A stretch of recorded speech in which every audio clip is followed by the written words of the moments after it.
Hi everyone, today's small group is called Pocket Story Retelling, and we're going to be retelling the folk tale, which is a story that is told over and over again, called The Mitten. The objective of this small group is to see if your child can comprehend and retell stories. In your clothing at home learning bag, you have props or pictures of each character in the mitten, and you should have a little mitten just like this. If you gently put your fingers in the mitten, it will open up like this. So have your children color the characters that are in the mitten and use your scissors to cut out each square.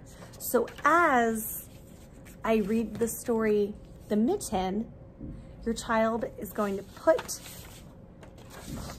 the character that we talk about into the mitten. As I retell the story, I'm going to use these bigger props I have here of the characters just so that you can see them more clearly. And this is my mitten. The Mitten. This story was adapted and illustrated by Jan Brett. Once there was a boy named Nicky who wanted his new mittens made from wool as white as snow. At first, his grandmother, Baba, did not want to knit white mittens. If you drop one in the snow, she warned, you'll never find it. But Nicky wanted snow white mittens, and finally, Baba made them.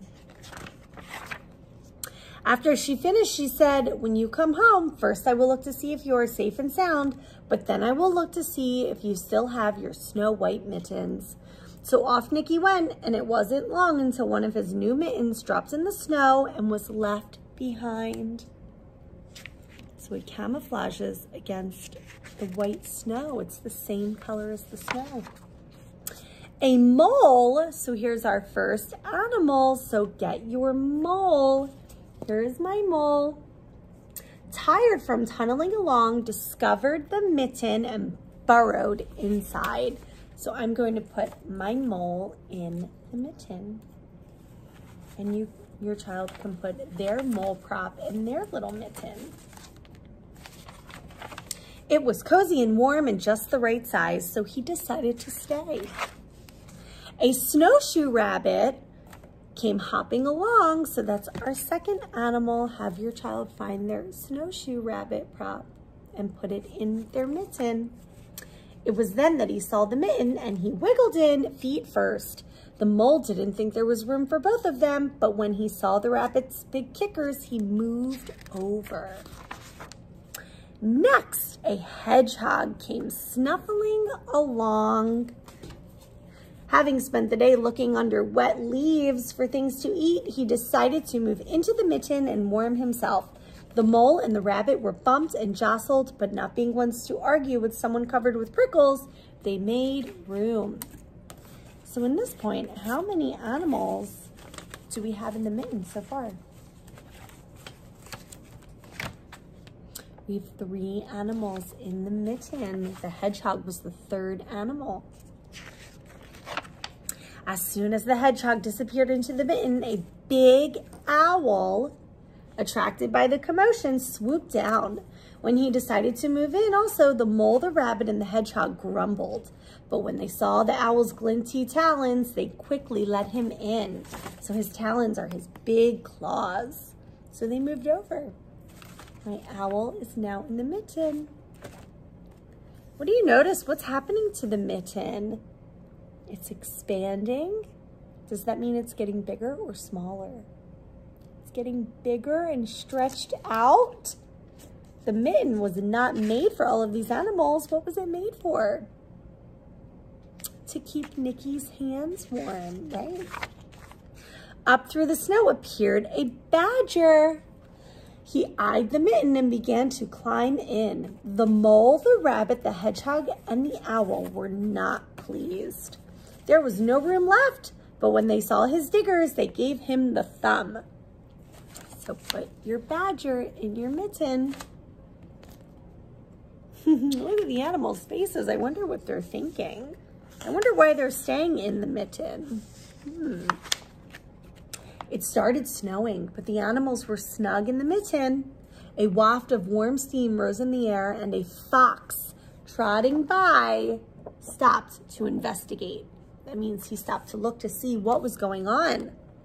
Just the sight of the cozy mitten made him feel drowsy. The fox poked his muzzle in. When the mole, the rabbit, the hedgehog, the owl, and the badger saw his shiny teeth, they gave the fox lots of room. A great bear lumbered by. He spied the mitten all plumped up. Not being one to be left out in the cold, he began to nose his way in. So find your bear prop and put him in your mitten. The animals were packed in as tightly as could be.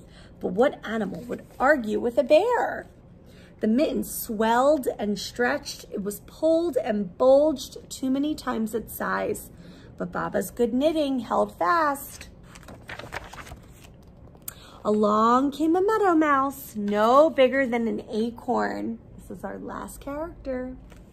She wiggled into this one space left and made herself comfortable on top of the great bear's nose. The bear, tickled by the mouse's whiskers, gave an enormous sneeze. Achoo! And then this is when you can let all of your characters out of the mitten. The force of the sneeze shot the mitten up into the sky and scattered the animals in all directions. On his way home, Nicky saw a white shape in the distance. It was the lost mitten silhouetted against the blue sky. As he ran to catch his snow white mitten, he saw Baba's face in the window. First, she looked to see if he was safe and sound, and then she saw that he still had his new mittens. And there's Baba, Nicky's grandmother, looking at the mittens. What do you notice about them? They're different sizes. What do you think she's thinking?